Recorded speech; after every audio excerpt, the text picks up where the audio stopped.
Hello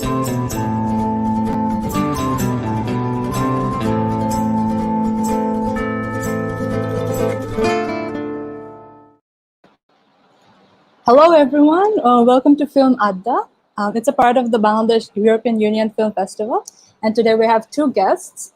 One is Elizabeth De Costa, director of Bangla Surf Girls, and the producer of the film, Lolita Krishna, who's a foreigner. That's why we're conducting this in English. Hello, hi, how are you guys? Good. Hey. How are you, Lolita? How are you, Elizabeth? Good. Good. So Lolita, you're joining us from Canada, is it? I am. It's sunny today. Oh, great. So this is the Bangladesh premiere of this film. The first time we're getting to see this. But this film has been in the making for a long time, and we've been following your journey since, I think, 2017. And it had its world premiere in Hot Dogs, right? That's right. It's the biggest documentary festival in North America. So tell us about that. Tell us about the festival journey of this film. It's been amazing. So just walk us through it a bit. Well, I'm familiar with Hot Dogs because I live in Toronto, and it's I know how big and prestigious it is to have a premiere here, especially for a first-time filmmaker. And I would have loved nothing better than to have Elizabeth have the opportunity to travel to Canada and see her film play on a big screen and be able to talk to audiences. And perhaps we were hoping to bring one of our characters, one of the girls in the film, over from Bangladesh. We would have definitely had her over. And I know that she would have just charmed the audiences. So it's unfortunate that we didn't have that live experience because it was an online festival. But Elizabeth can tell you about the online experience, because I think you had that. It was a pretty good,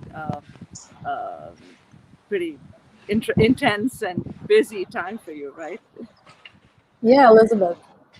Yeah, it was, first of all, the different time zone.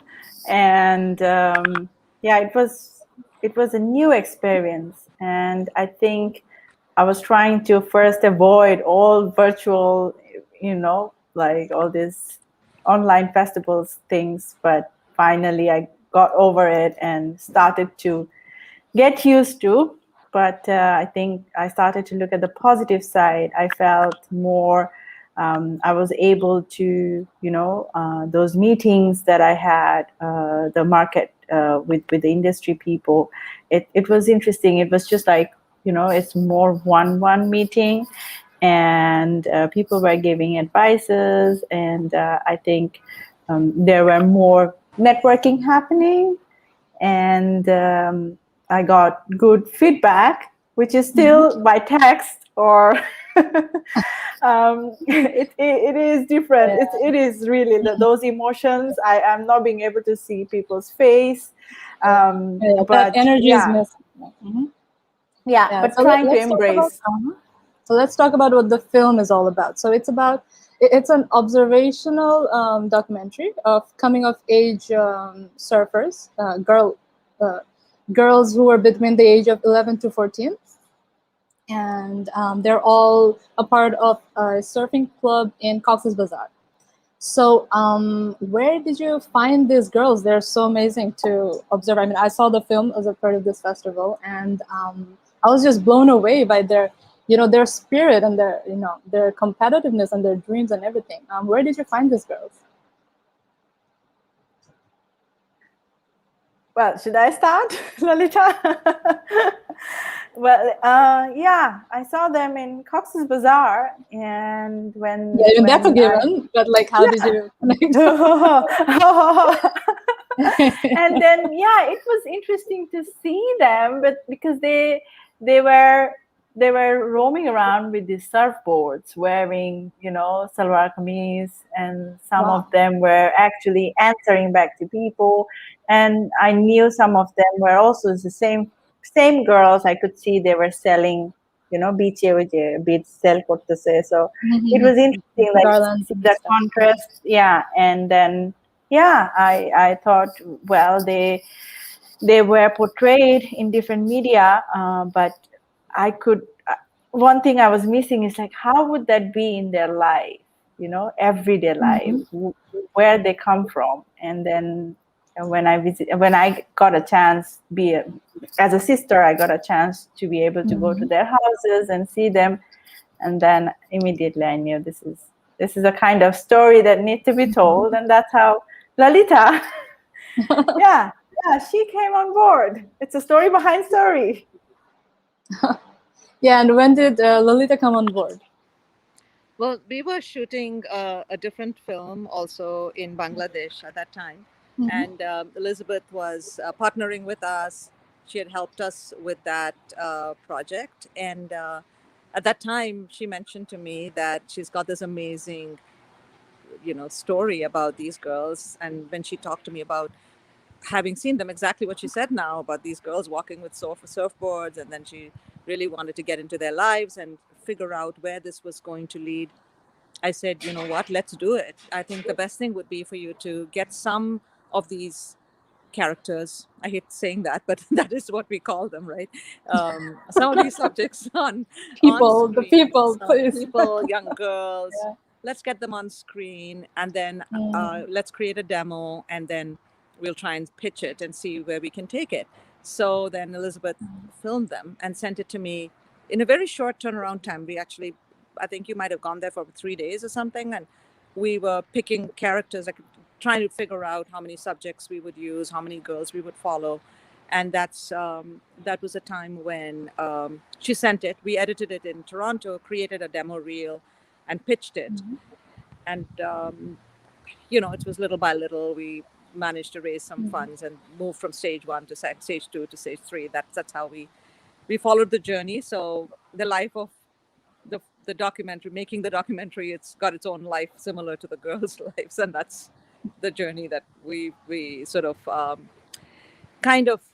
we believed so much in the story, so much in the girls, and we wanted to root for them and wanted them to succeed, that I think we just poured our passion into it and made this project happen.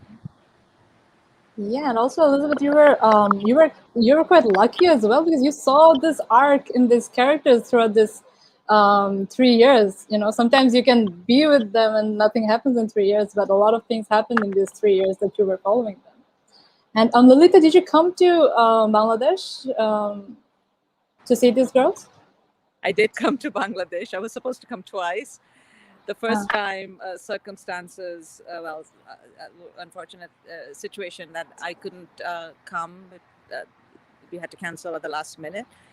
And the second time, we were actually going to come to the competition. We were supposed to go, if you've seen the film, and I shouldn't say too much about it, but anyway, there was a competition in India, international competition, that we were hoping would happen, and we were supposed to come. I was bringing a crew from Toronto, actually, because we wanted to get these amazing surfing shots. And then, as it happened, we didn't go to India. We came to Bangladesh instead. I will still not reveal that part of it in case there are people who haven't watched the film yet. So, yes, and I came to Bangladesh, and I feel like I was born in Kolkata. So for me, the language, the culture, the people, it all feels so familiar. And I just felt at home. I felt so much at home. My only regret is I did not eat enough biryani. Elizabeth didn't take care of us well enough. But other than that, we had such a blast. We had such a great time. Okay, so the characters sort of pulled you into the story. And one thing I saw, all the 3 girls, I mean, the 3 main protagonists had in common was that they were very competitive. They really wanted to win that competition, and, you know, wanted to go to the next phase abroad. And where do you think this spirit comes from, given that it's not the most practical of vocations? Elizabeth, you want to go first? Hello? Yeah. Sorry, I think my network. Can you repeat? Hello? Yeah, sorry. Yeah. So what I was saying is that these girls have this competitive spirit, and where do you think this comes from? Because it's not the most practical of vocations to choose, especially given their backgrounds.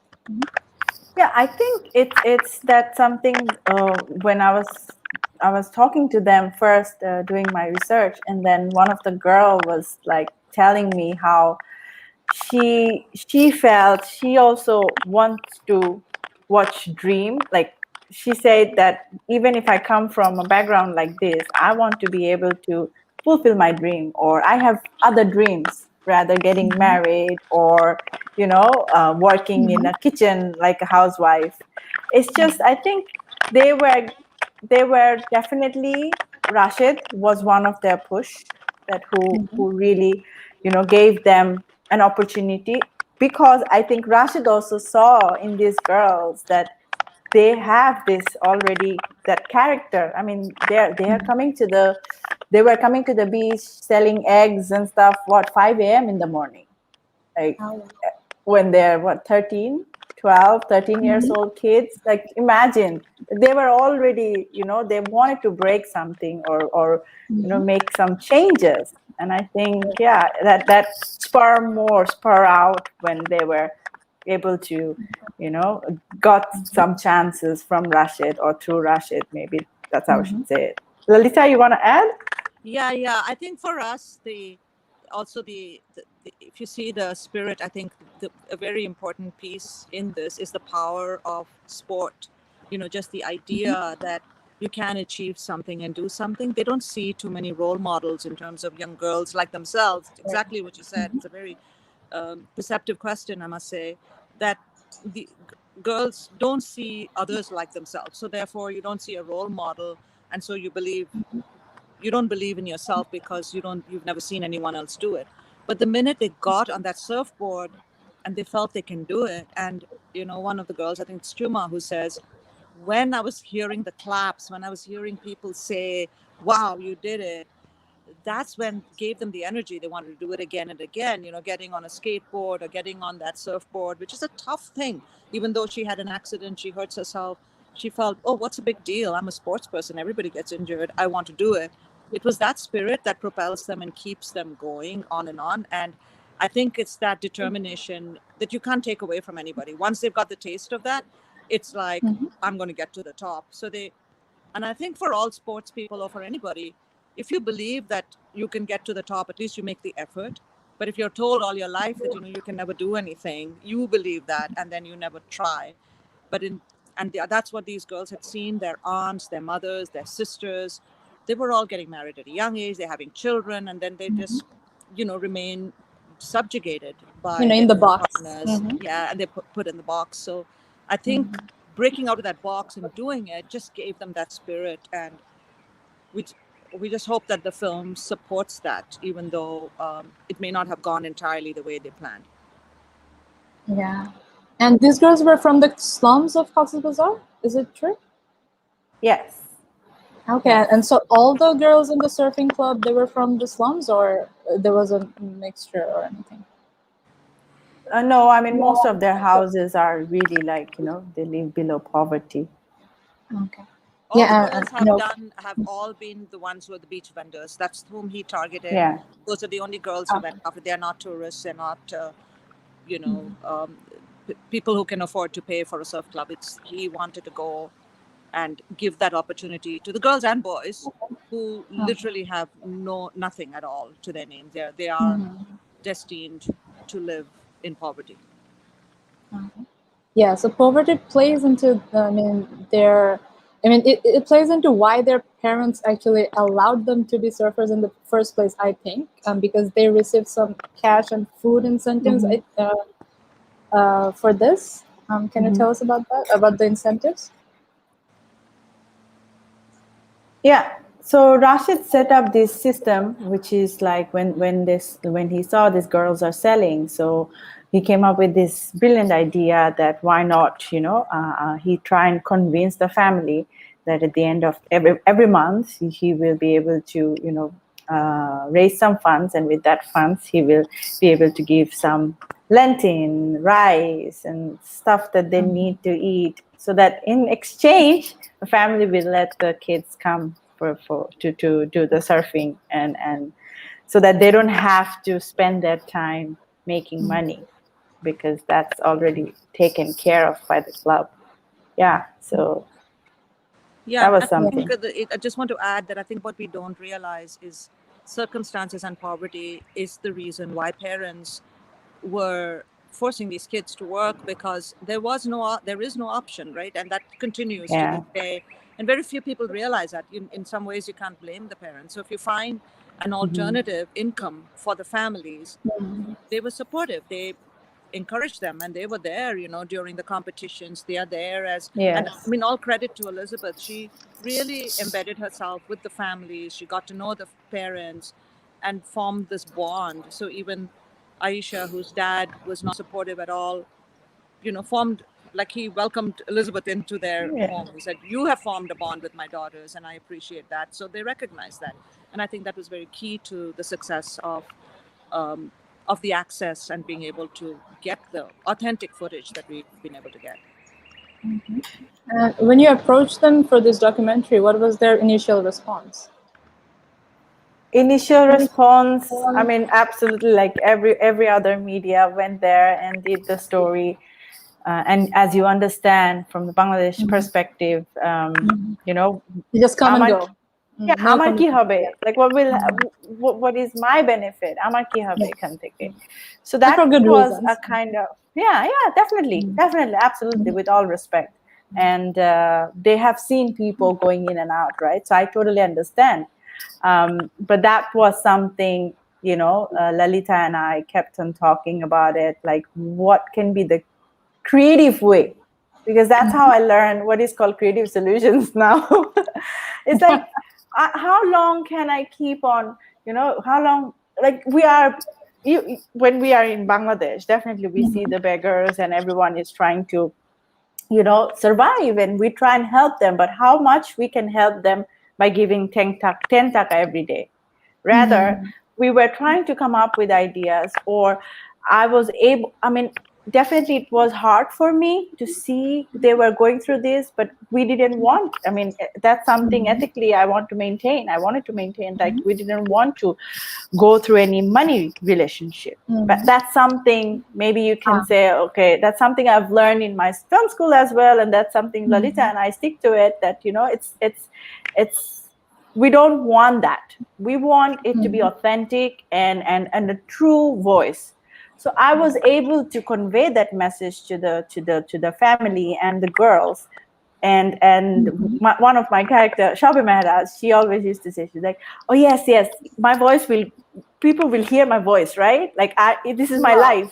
It's my life story." So it's like, আমার জীবনের গল্প কাহিনী. Like she was finally able to understand that we are doing it for her. We are doing it for them. This is something that we are the via medium, let's say. We are bringing the voices out. So it took time, but they were able to understand, and everybody was able to understand, not like asking me randomly for something. It can be cash, it can be other things, like that perspective was not there. The one it was gone, the access was more authentic, more, I was at ease that, that something, they will not say what I want to hear. What everyone wants to hear. It wasn't there.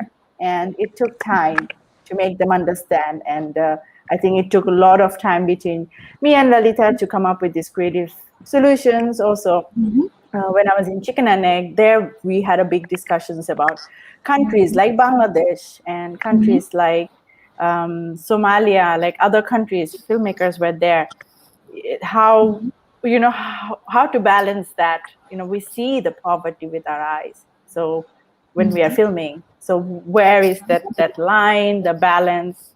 And I think we made quite a harsh decisions, but it came out good, Lolita, right? Oh yeah, no, that's very well said, Elizabeth. Absolutely true. But also a couple of things, I think, in documentary, I think that's something that we struggle with all the time in the genre, that you are given, and we value that so much, that people give us access into their homes and their lives, and we don't, it's not the same relationship as in a drama where actors are paid, and here we want to follow their stories, and the question is, what do you get in return? So I've learned, like a long time ago, trying to tell people that, listen, the return will come when we are able to tell your story and the world sees it, and perhaps we can, in the long term, you have had a chance to change something for generations to come. And that's what we hope is the long-term goal and the message and the benefit of this film. Mhm. Yeah, and some of these girls, they really lit up when the camera opened, I think her name is Shob, who said she wants to be famous. Which And Shobe? Shob is Oh yes, Shobe. Shobe. Yes, Shobe, yes. Shobe, okay. Yeah, yes. She said she wants to be famous so that her can I say this? Yeah. Okay, yeah. So that her father sees her Yeah. on TV or somewhere. Yeah. And then, and then they can, reunite or reconnect. So yeah, but which 13-year-old doesn't want to be famous? I mean, think about it around the world, right? It's a question of just giving them that agency, Yeah. that opportunity. But Yes. also, again, Elizabeth, you spent time with these girls. Like Shobe was always, she just starts talking nonstop. But Aisha was the one. She's extremely difficult. So, Elizabeth, you want to say something about how you showed her the footage and said, if you don't participate with me, this is what's going to happen. Aisha is the one who got that scar on her face? No, it's Aisha is the one who is the fierce one, with the dad, her and dad's Okay. relationship. And definitely, yes, Lolita reminded me of it's that she was a kind of person, it was hard, really hard at the beginning to, follow her, because I could see with my eyes or, with my naked eyes without camera, I could see that how fierce she is, and this is a character who can really show the power like of woman empowerment and like girls power. But it's just like she used to get, when she used to get angry, she is really angry. I had to deal with teenagers, right? And it's like she can get really angry, and there were times when she was pushing me with my cameras, and it was my first time getting in front of someone who's rejecting me from filming. And I remember I said to Lolita, and Lolita was like, you have to create boundaries. So that was a point. I was like, okay. So it was kind of a discussion. I showed her the footage. I said, listen, first of all, you cannot, I'm not pushing you. You cannot push me with, like, that's not a good sign. Like, no human should do it to another human. And at the same time, I showed her, and she was laughing out loud. She was like, I said, this is what it happens. And she wouldn't wear mic. So I was like, can you hear? She was like, did you get it? That guy was saying bad stuff to me. I said, no, this is why. I said, listen to this. Why? She's like, everything is bo, bo, bo, bo, bo. I said, it's because you didn't trust me. You need to trust me. Why I'm putting this mic on you? She's like, oh, I see. I said, if you trust me, let me put the mic on. That's, it took a little trial and error. Yeah.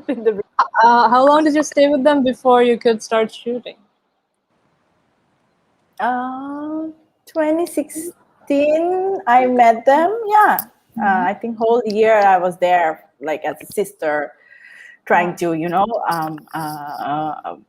at first, I mean, I went there and visited them. So anything they needed, it was nice. It was nice for 1 year, Lolita, maybe. Yeah, off and on, yeah. You were going off and on from Dhaka. She would travel to, and we did the character reel, and then 2017 early March, so you started. So a few months. Okay. Yeah, and a lot of the problems they're facing, I think it's also universal and not just within that specific group. They're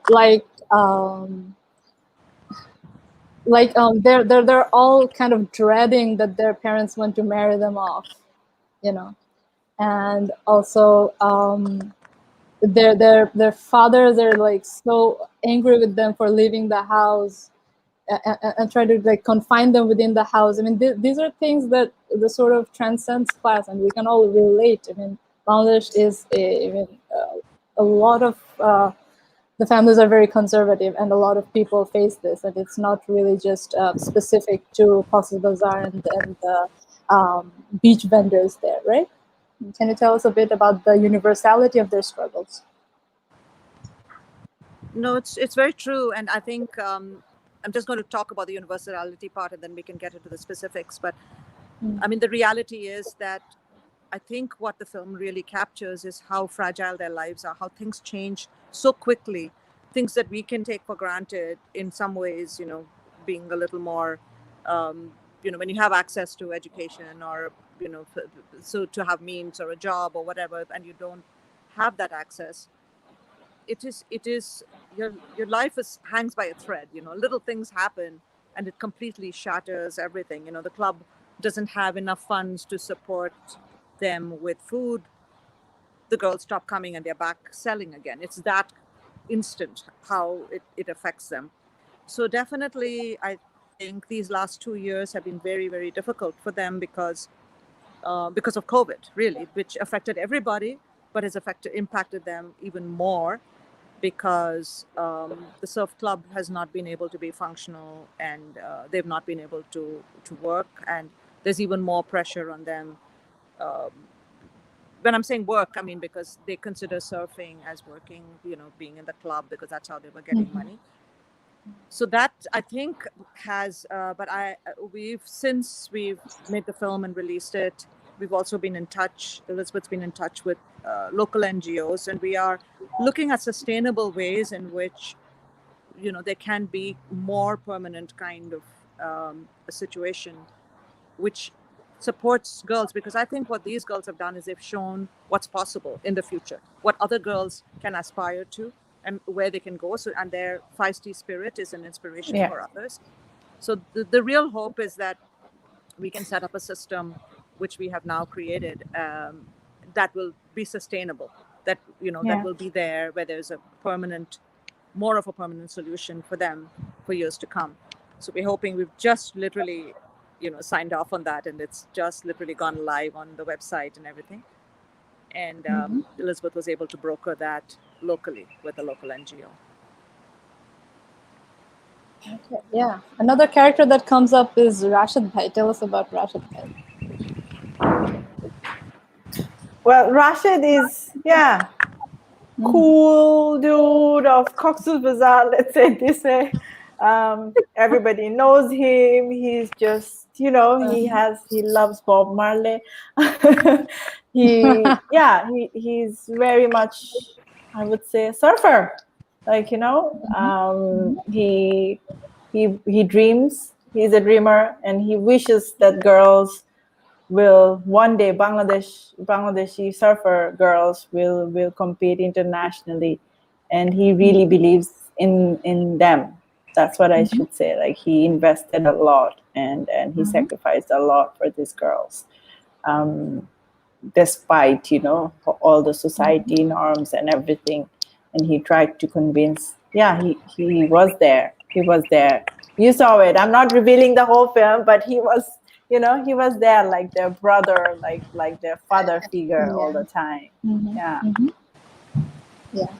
Okay, let's talk about him outside of the film. You said he has this dream of sending the girls to international competitions. I'm guessing that dream is on hold for the pandemic. Yes. Yeah, it's on hold, and but the point is that they've got the attention. And hopefully with this documentary, since we're screening it all over the world, there is a lot of attention and focus. And I think we're hoping that a lot of the surf clubs around the world will want to connect, because so one thing is there that I think we are beginning to realize, because I don't know about you, Elizabeth, but I'm certainly not a surfer. Learning a lot about surfing. Not even a skater. Is how generous and how much of a community the surfing community is. And I've been hearing that already with there are different groups of women surfers, also groups that want to support, and they want to be generous and do something. So I think this club will certainly get a lot of attention and a lot of interest. So that's why we want to screen as widely as possible, as much as possible, and hope to draw attention. And that goes back to the original, the question of what do they get in return for participating. I mean, this is the long-term effect that we are hoping for, which is that they will get the attention, and hopefully this club will come. I mean, and these girls, they're still, I mean, what, they're 17 or something now, so they're not that old, so they can continue to do this. They can train, they can teach, they can participate. It's not impossible. So we'll have to see what happens. Maybe there'll be Bangla Surf Girls Part 2 coming out in another couple of years. Yeah, we'll see that. Yeah, I we mean, want to know where they are and where they ended up. Yeah. I mean, it was interesting. Like within the second day of Hot Talks screening, I already got texts through Twitter. Like, yeah, I don't like internet, but yeah, I mean, I don't like virtual, but it looks like, yeah, there were nice feedback, and people were asking, where are they right now? Can they come for Indonesian Film Festival, Indonesian surfing competition, or this surfing competition? I was like, wow, it's just because of pandemic. But yeah, we did get really nice reviews. Okay. Awesome. And another aspect that we saw that the girls had in common was that they were very, sassy and sort of flirtatious even to some point. And you captured that really nicely. I mean, it was a very nuanced portrayal, like them putting on makeup and, dancing on the beach and in other places. And not too loud, but, just enough to give us a sense that even within this conservativeness, life still happens, and, girls come of age and they discover their sensual beings, no? Yeah. You want to elaborate? Elizabeth, do you want to elaborate on that? Lolita, no, you started. No, I was just going to say, it's again, the universality of girls, 13-year-old, again, wanting to wear makeup. But I think, Elizabeth, really you tell them about how you really embedded yourself with them, that they forgot that you were there. They were just being themselves.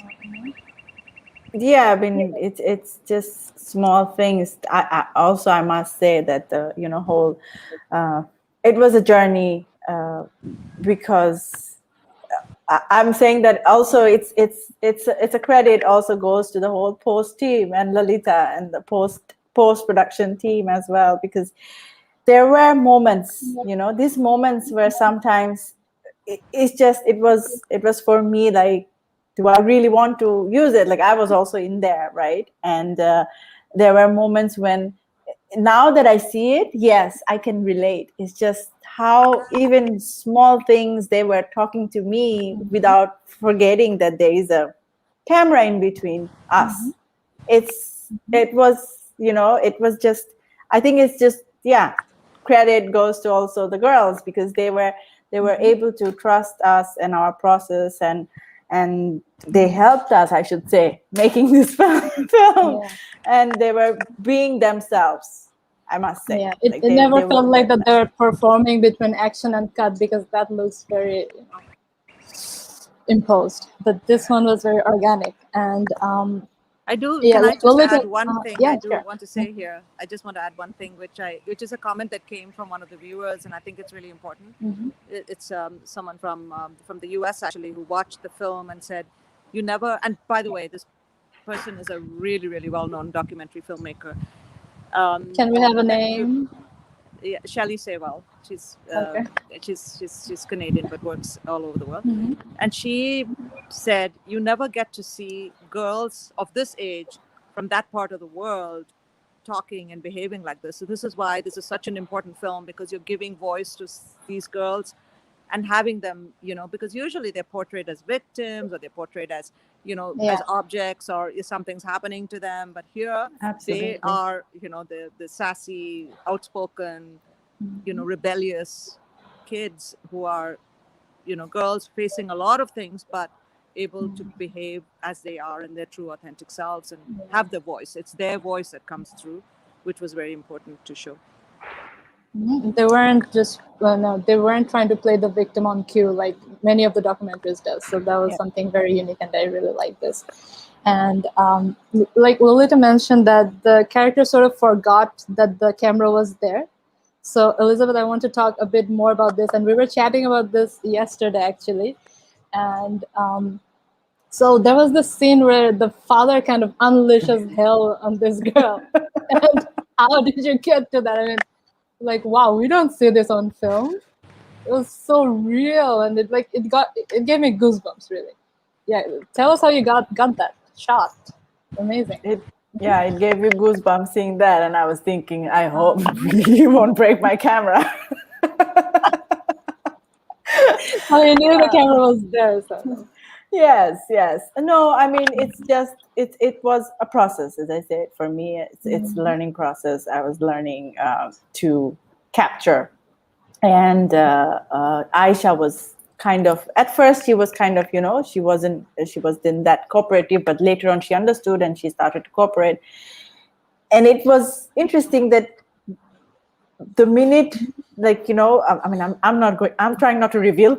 The minute the situation was going around, and she was like, what if he comes? I said, we will see that. Let's see. Like, let's not start over analyzing. He might be nice to you. He might not be.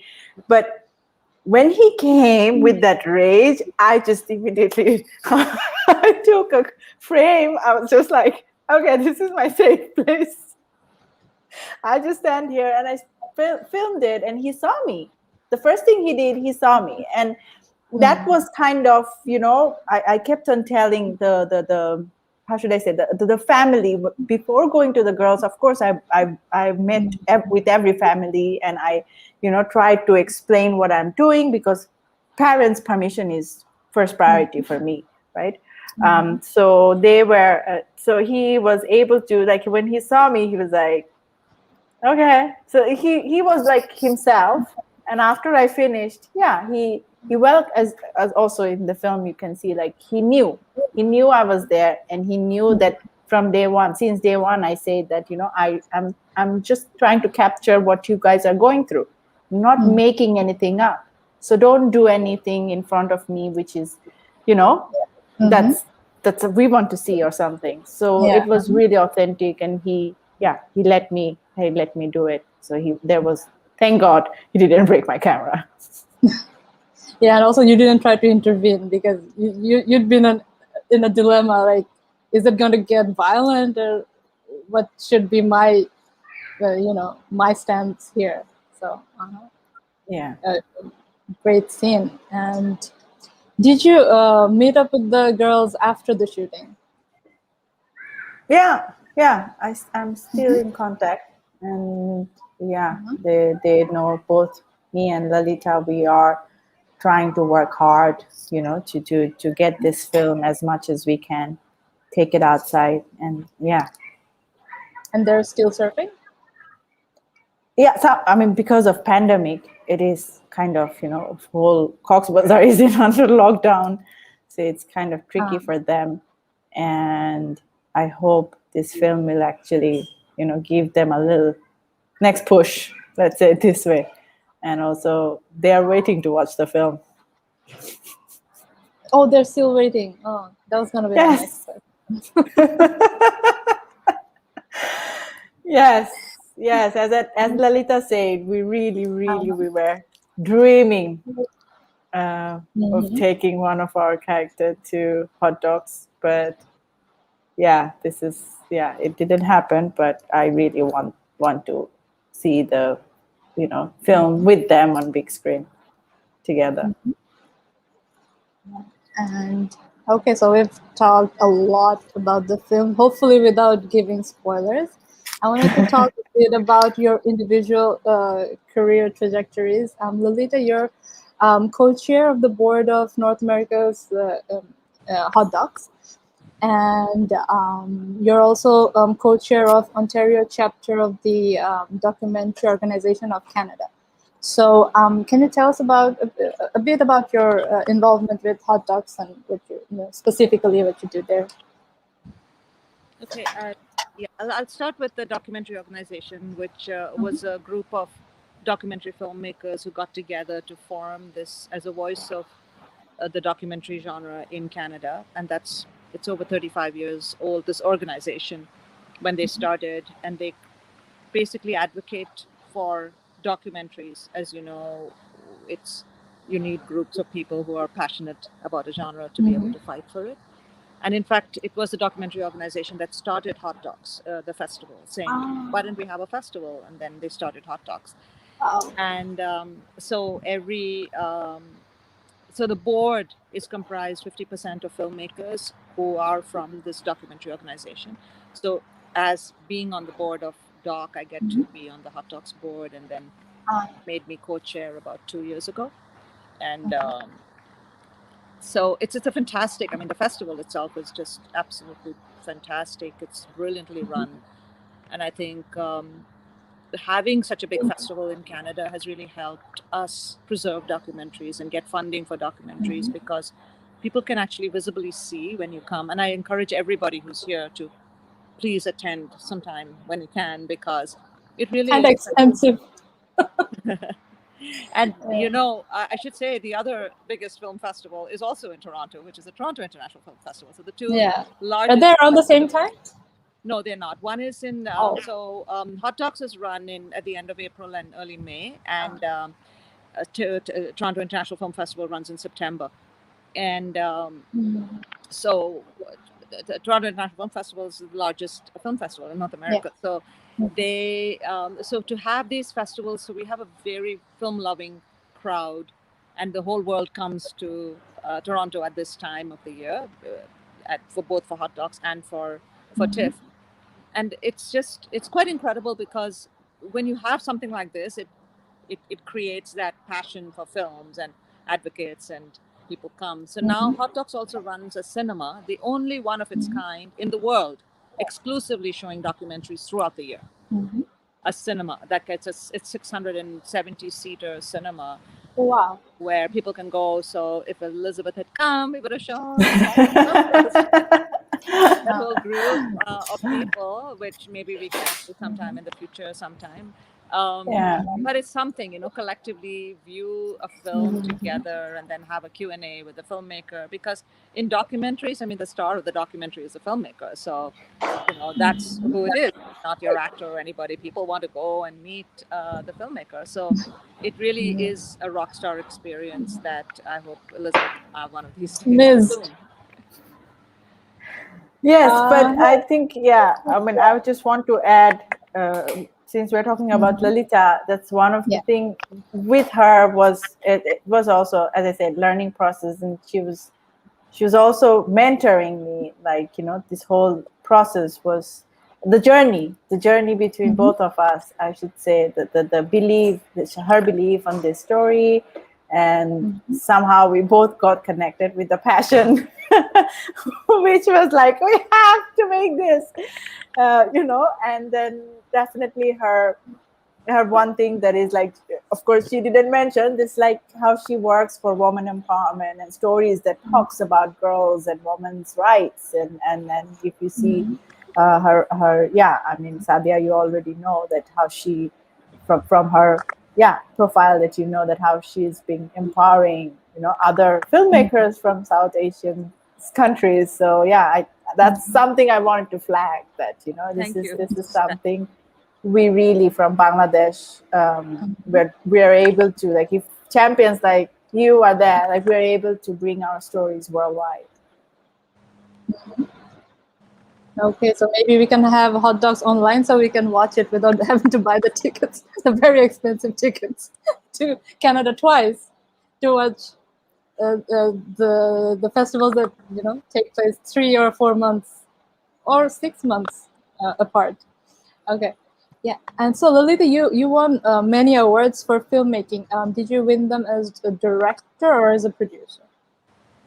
Well, I've been actually started.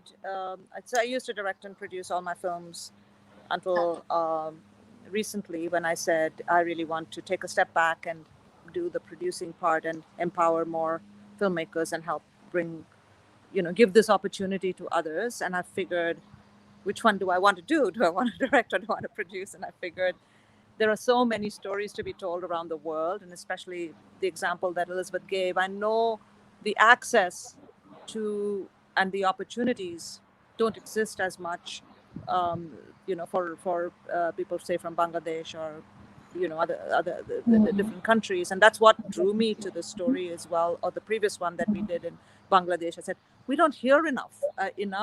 We don't get enough stories internationally about Bangladesh. like this one, or the other one that we did was called Untying the Knot. So I said we should be shedding light on stories from, such a country which is so rich with storytelling and music and arts, and we need to hear that, women empowerment. I mean, that doesn't get better than countries like Bangladesh, who's such a success ratio. However you may feel about it, but that is the reputation, and that's important for the world to know. So I think that getting that out there, at least it's in the names of people. People see only documentary from Bangladesh and all of Hot Talks this year, but it will get better, right? Next year they will pay notice and they'll pay attention. Oh yeah, I remember seeing one film. I'll want to watch another one again. So it has a ripple effect. So I really hope that will happen. I lost track of your question. I'm sorry. Oh, no. I was asking you about your awards. Were they for directing or for producing? Yeah, no. So you said both. Yeah. So my films have won awards over the years. So yeah, they were for directing. There are very few awards that are given to producers. I have to tell you that usually. So I did get one some time ago for the body of work, and recently I got the Don Haig Award also for a body of work. And Don Haig was a very prolific documentary filmmaker, a Canadian documentary filmmaker. He was very generous as well in terms of the time that he spent with filmmakers to help promote and be a mentor. So it is in recognition of both aspects. So it was very meaningful for me to get that award in this context also of Bangla Surf Girls. And the beauty of this award is that you pay it forward, so you can actually name someone to be the beneficiary of the award as well. So I was able to name Elizabeth. It's kind of like, paying it forward and passing it along. So now she gets to do all the things that I feel very privileged to have had this, career. And I'm hoping now people like Elizabeth will take the baton and move on forward and forge ahead with more stories. Great. Yeah. So she made a good segue to the next question that is about Elizabeth's career trajectory. So you started with Tariq Masood and Captain Masood, right? Yeah. And so you were assisting them? And I was working as a script supervisor. Yeah. As a script supervisor, yeah. And then you went to a bunch of labs in 2017, and like the Chicken and Egg Accelerator Lab. And then you went to International Documentary Film Festival of Amsterdam Academy. And you went to IDFA Academy.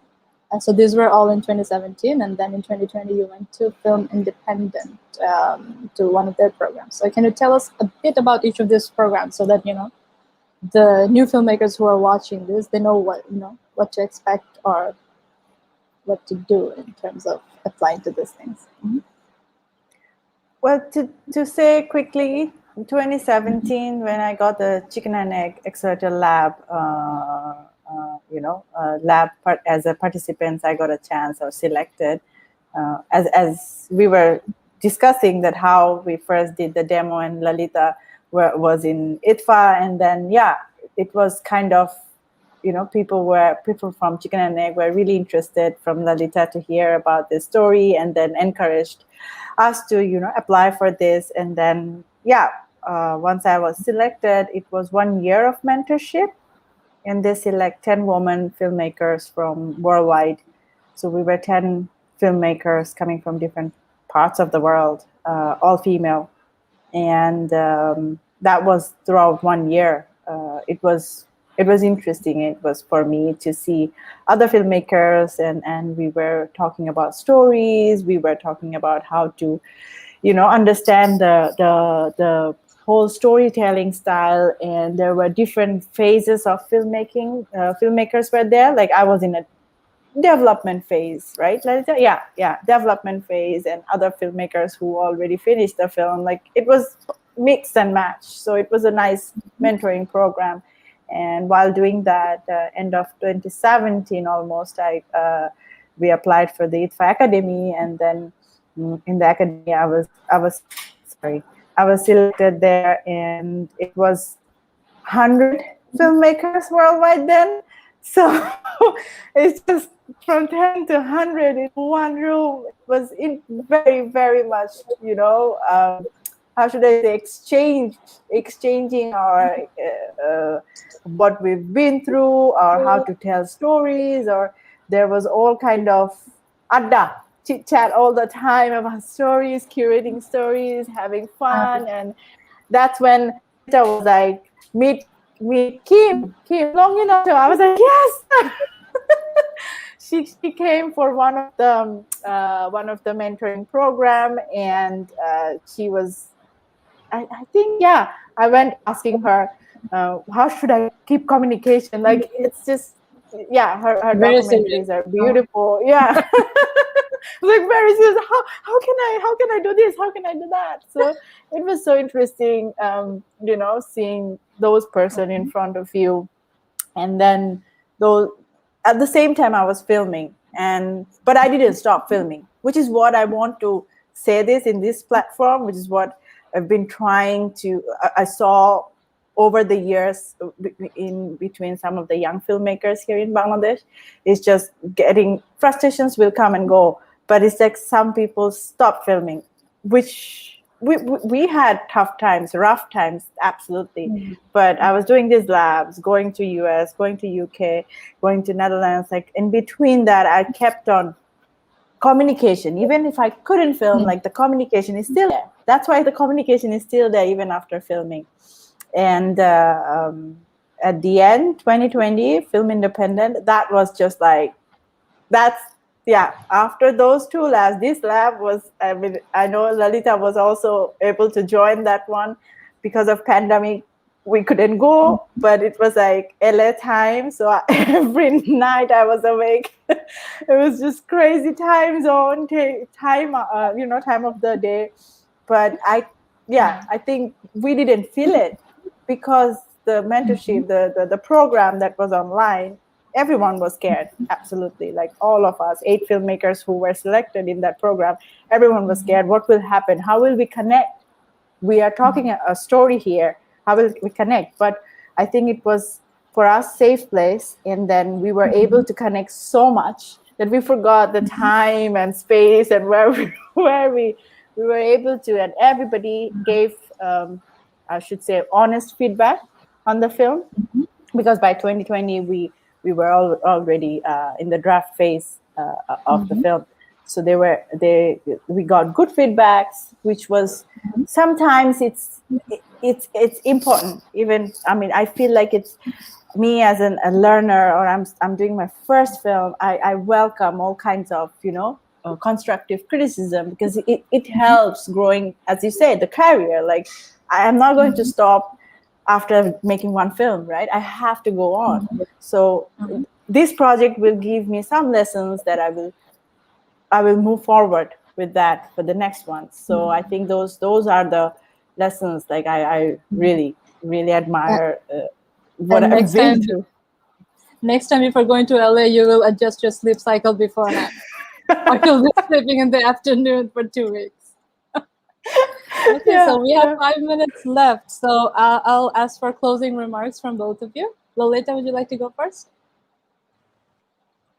Oh, no, thanks very much. I mean, this has been a really, I think we've done a number of Q&As, but this has been extremely satisfying, because it looks like you've really done your homework, and this has been really great for us to talk, for us to bring this film to a Bangladeshi audience. Both Elizabeth and I were very nervous, because we wonder what the reaction is going to be. We're bringing it home. Elizabeth in particular works there and lives there locally. So please forgive us for translation mistakes, which we know are there. There were some conditions under which we were operating, so there are some challenges, but we hope you will embrace the film and like it. And we're very grateful. So we want to thank you for screening the film, and look forward to staying in touch. Thanks, Elizabeth. Well, thank you to. I mean, how do I say? Like, it's. I know it's online, but thanks to everyone who's watching the film and coming on board, and giving the time to us. And I'm really, really hoping that one day, wishing that the pandemic will go at ease and we'll be able to see films in theaters And yeah, thank you so much. Really, I appreciate Okay. showing film. I wanted to set aside some time for the questions, but I read through the questions. Those are mainly hi, hello. So hi, hello. How, Hi, and hi, hello. Okay, so we will end here. Congratulations to both of you. And Thank we you. love your films. And those who haven't seen it, please watch it. It's on Boundish European Union Film Festival. It's online. It's for free. So please join us in watching this film. And goodbye, Lolita. Goodbye, Elizabeth. And thank you, you. everyone, for watching this. Thanks. Bye-bye.